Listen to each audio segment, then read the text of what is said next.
Oi, testando, ó, meu microfone novo. Me deram um feedback de que o áudio do meu primeiro vídeo tava ruim, então eu comprei um microfone. Enfim, inclusive se vocês quiserem saber sobre o microfone, vocês podem me perguntar aqui embaixo que eu ajudo vocês também. Para quem não sabe, eu sou a Daisy, eu sou psicóloga clínica, eu trabalho pela abordagem da terapia cognitivo-comportamental. Faço especialização nessa área e também em neurociências e comportamento. Além disso, eu também sou psicóloga escolar em uma escola bilíngue aqui da minha cidade. Hoje eu queria falar sobre um tema mais geral, né? Muitas pessoas nos procuram para vir para terapia, às vezes tem demandas específicas, às vezes nem tanto, às vezes querem se conhecer, melhorar um pouquinho a rotina. Enfim, eu pensei como que eu poderia, enquanto psicóloga, trazer algumas coisas mais simples que todo mundo poderia aplicar no seu dia a dia. Por que não? Então, eu pensei em fazer um vídeo para vocês sobre pequenos passos que podem fazer vocês melhorarem o dia de vocês aos poucos e dicas com base na teoria da psicologia, principalmente na terapia cognitivo-comportamental. Vamos lá? O fato é que a terapia cognitivo-comportamental, principalmente, ela é muito objetiva, ela tem esse direcionamento aos pensamentos automáticos, às nossas emoções, e eu acho que eu poderia utilizar um pouco disso para trazer essas dicas para vocês. A terapia cognitivo-comportamental, ela se baseia na teoria de que algumas situações desencadeiam pensamentos automáticos na gente, esses que vêm das nossas crenças centrais, intermediárias, enfim, já entra para um meio mais técnico. Mas depois desses pensamentos automáticos, nós temos as nossas reações, reações emocionais, comportamentais e às vezes até mesmo fisiológica. E é nisso, principalmente, que a terapia cognitivo-comportamental entra para tentar modificar esses padrões de pensamento, porque normalmente nem tudo que nós pensamos é verdade. E vocês concordam comigo que, vez ou outra, a gente costuma olhar muito para o lado negativo, meio que a gente só enxerga uma parte da situação, que é o que a gente chama de distorções cognitivas. Outra coisa que é muito comum a gente trabalhar na psicoterapia é a questão da ansiedade, da respiração, porque a gente sabe que quando a gente respira mais calmamente, o nosso corpo ele tende a abaixar a ansiedade. Então, se você está tendo pensamentos que te deixam ansioso, você pode recorrer à respiração como uma das técnicas para aliviar isso no teu corpo. Teu corpo vai entender, opa, eu acho que tá tudo bem, né? Não estou sobre uma ameaça constante, que é o que normalmente a ansiedade nos faz sentir. Então, o primeiro passo que eu indicaria para vocês fazerem como algo que poderia mudar o dia de vocês aos poucos é justamente, principalmente nesses momentos em que você se encontra mais ansioso, preocupado com alguma coisa, ou até mesmo todo dia, nem que seja, reservar pelo menos uns 3 minutos, uns 5 minutinhos para vocês fazerem essa respiração, né? Vocês podem encher a barriga de vocês pelo diafragma, né? Então, respirar, por exemplo, contando até 3, segura uns 3 segundos pelo menos, ou uns 4, e solta em 6. Então, inspira em 3, segura 4 segundos e solta em 6 segundos. Tenta fazer isso quando você se sente mais ansioso. O seu corpo ele vai trazer você mais para o momento presente. E isso é muito interessante, até na minha pós, o professor comentou que o estresse, ele é importante para o ser humano.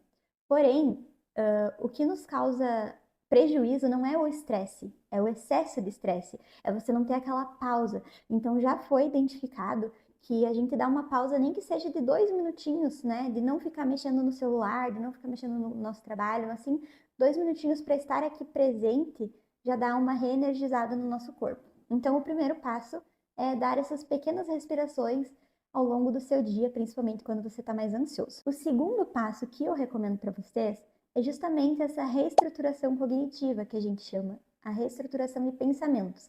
É tentar entender como você pode olhar de outra forma para aquilo. Essa ideia, ela é 100% verdadeira ou não? Há evidências contrárias do que eu estou pensando?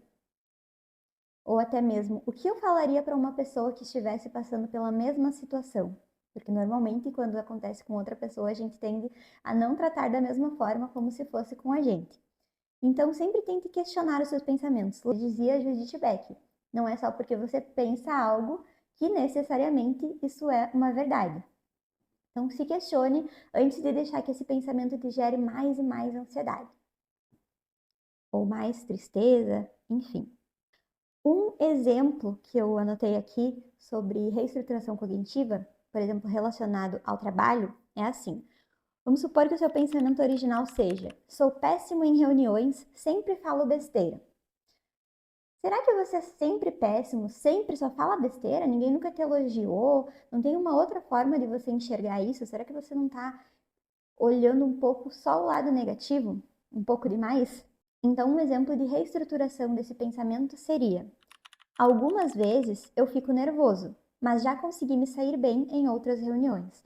Isso não é uma outra forma de olhar para esse pensamento que antes estava te deixando chateado, bravo? Tente fazer isso.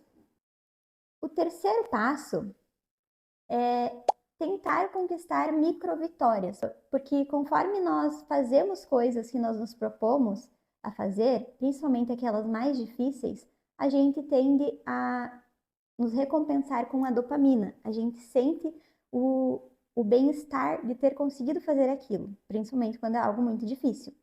Só que vocês concordam que se eu nunca vou na academia, não adianta eu botar uma meta de que amanhã eu vou começar a correr tantos quilômetros, vou ir na academia e vou fazer isso a semana inteira. Isso, a probabilidade de dar certo é muito menor. Então, tente conquistar micro vitórias, pequenas coisas que você consegue fazer ao longo do seu dia. Por exemplo, faça uma lista de tarefas com as atividades que você tem que fazer no dia e vá colocando um check nelas. É um processo de gamificação. Tente comemorá-las mesmo que elas sejam pequenas. Por exemplo, você pode começar o seu dia com as tarefas mais fáceis, porque assim você vai perceber que você já fez mais coisas. Isso vai acabar te motivando a fazer aquela mais difícil.